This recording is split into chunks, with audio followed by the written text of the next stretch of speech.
Hello everyone, myself Pushpendra Dubey and I'm from Doubts Hunt India. Currently I'm pursuing my MBBS from AIMS Bhopal and I'm a second year MBBS student.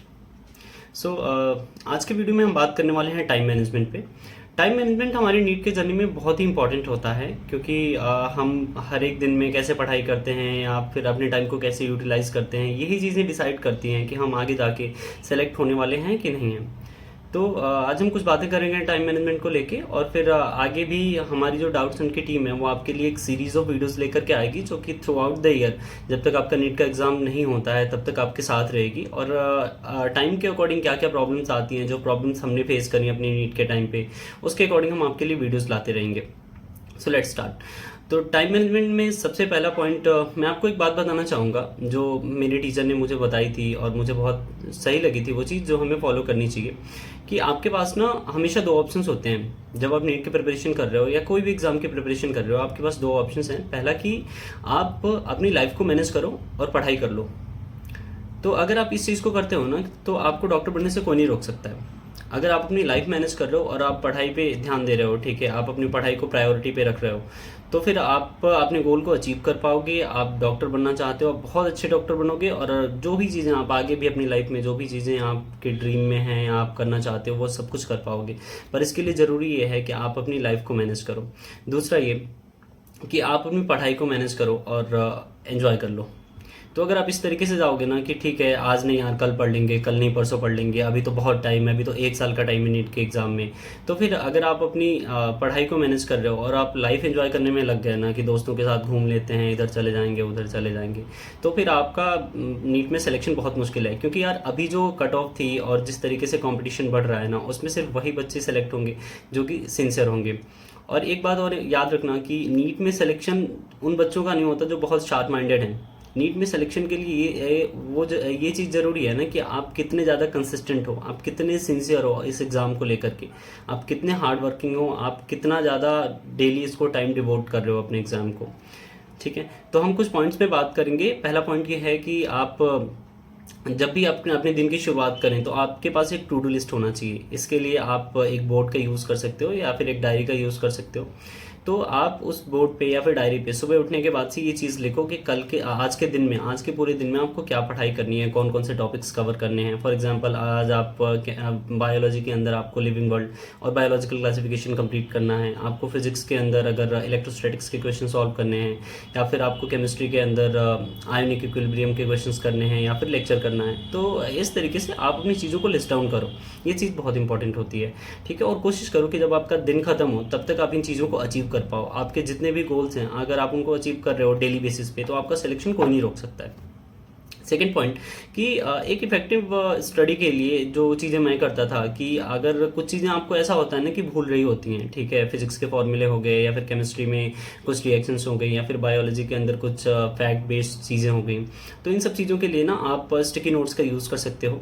तो sticky notes बहुत useful होते हैं और आप उनको use कर सकते हो। इससे आपका कम टाइम में रिवीजन होगा और जो चीज़ें आपको भूल रही है ना, आप उसको एक बार उठ करके हर रोज़ या फिर कभी भी आपको फ्री टाइम मिलता है घूमते फिरते एक बार उस चीज़ को देख लिया करो। ये बहुत यूज़फुल होता है, उससे वो लॉन्ग टर्म मेमोरी में चली जाती हैं और फिर आप उनको भूलना छोड़ दोगे, मतलब आपको चीज़ें याद रहेंगी लॉन्ग टर्म में। ठीक है, नेक्स्ट इंपॉर्टेंट पॉइंट कि आप शॉर्ट नोट्स बना सकते हो। आपको अगर फॉर एग्जांपल अगर फिजिक्स के फॉर्मूले जो हैं वो एक चैप्टर के फॉर्मूले आप लिस्ट डाउन कर सकते हो, या फिर केमिस्ट्री में जो भी चीज़ें हैं, तो आप अगर स्टिकी नोट से काम नहीं बन रहा है, स्टिकी नोट्स में क्योंकि हम सिर्फ वो चीज़ें लिखेंगे जो बहुत छोटी छोटी हैं, और अगर आपको थोड़े ज़्यादा चीज़ों को नोट डाउन करना है तो आप इसके लिए नोट्स का यूज़ कर सकते हो। आप एक पतली सी नोटबुक ले लो और उसमें आप अपने जो भी फॉर्मूले हैं, जो भी चीज़ें आपको बोलनी है, उनको नोट डाउन करना शुरू करो। पर इस चीज़ का ध्यान रखना कि हम लोग ना एक शॉर्ट नोट बनाते बनाते पूरी एक नोटबुक तैयार कर देते हैं, नहीं तो वो नहीं करना है हमें। ठीक पॉइंट है जो मुझे बहुत काम आई है और सीरियसली आज भी मैं उस चीज़ को यूज़ करता हूँ और बहुत सारा टाइम सेव करता हूँ। तो वो चीज़ है कि आप अपने खुद के पॉडकास्ट बनाओ। ठीक है, आप जब भी कोई भी चैप्टर खत्म करते हो फिजिक्स या फिर केमिस्ट्री या बायोलॉजी, तो वो चैप्टर खत्म करने के बाद से ना एक बहुत ही जल्दी से एक क्विक टाइम में आप उसका एक रिकॉर्डिंग बना लो। ठीक है, और वो रिकॉर्डिंग आपको बहुत काम आती है। आप कभी भी उसको सुन सकते हो, कहीं पे भी हो, आप रिवाइज कर सकते हो उस चैप्टर को। फॉर एग्जांपल अगर आपको लिविंग वर्ल्ड पढ़ने में ऐसे 3 घंटे का टाइम लग रहा है ना, और उसकी आप रिकॉर्डिंग बनाओगे तो वो सिर्फ 10 से 15 मिनट की होगी, जो कि बहुत यूज़फुल होगी। और आप उसको चलते फिरते कहीं भी वॉक कर रहे हो तो सुन लो, और उससे आपका चैप्टर बहुत जल्दी रिवाइज हो जाता है। तो ये बहुत इफेक्टिव होता है टाइम सेव करने के लिए। नेक्स्ट पॉइंट, मैं आपको 3 चीज़ें और बताता हूँ जो मैं आज भी करता हूँ और वो बहुत काम आती हैं, बहुत इंपॉर्टेंट हैं। तो इसमें ये है कि आप पहली चीज़, आप अपने पास एक क्लॉक रखो। जब भी आप पढ़ने बैठ रहे हो तो अपने आपके टेबल पे एक घड़ी होनी चाहिए, और आप पढ़ने बैठो तो टाइम नोट डाउन करो कि आप कब से पढ़ना शुरू कर रहे हो और आप कब तक पढ़ रहे हो। ठीक है, तो इस तरीके से आपने पूरे दिन में कब तक कितनी पढ़ाई करी है वो सब आपके पास नोट डाउन होना चाहिए। और ये चीज़ आप देख लो कि आपने कितने घंटे पढ़ाई करी।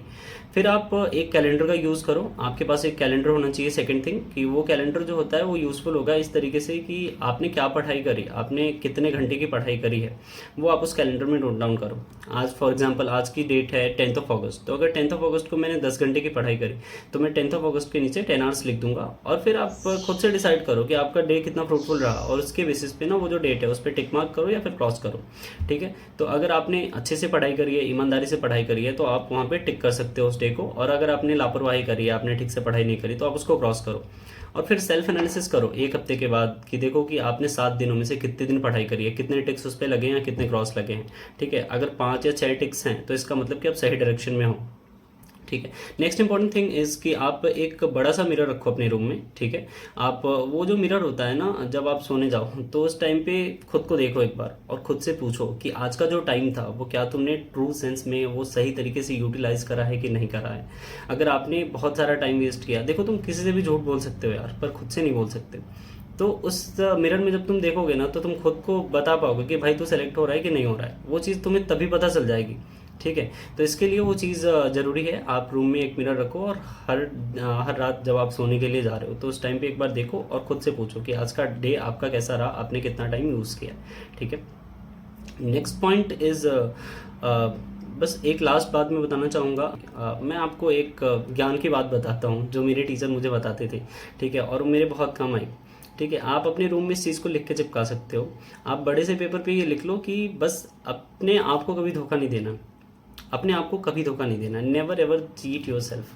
देखो तुम दुनिया में किसी से भी झूठ बोलो, ठीक है, अगर तुम खुद से झूठ बोलना छोड़ दोगे ना, खुद को धोखा देना छोड़ दोगे, तो तुम्हारा सिलेक्शन कोई नहीं रोक सकता है। तो इस चीज़ को हमेशा देखते रहो, अपने रूम में चिपका लो और इस चीज़ को देखो कि never ever cheat your self. अगर तुम खुद को धोखा देना शुरू कर दोगे ना तो इस एग्ज़ाम में तुम कभी सक्सेसफुल नहीं हो सकते, क्योंकि इस एग्ज़ाम में कंपटीशन इतना है ना कि जो बच्चा सिंसियरली काम करेगा वही सेलेक्ट हो सकता है। तो that's all for this video, और बहुत जल्द हम एक नए वीडियो के साथ मिलेंगे। और अगर आपको ये वीडियो पसंद आई तो आप इस चैनल को सब्सक्राइब कर सकते हैं, वीडियो को लाइक करिए और सब्सक्राइब करिए। Thank you.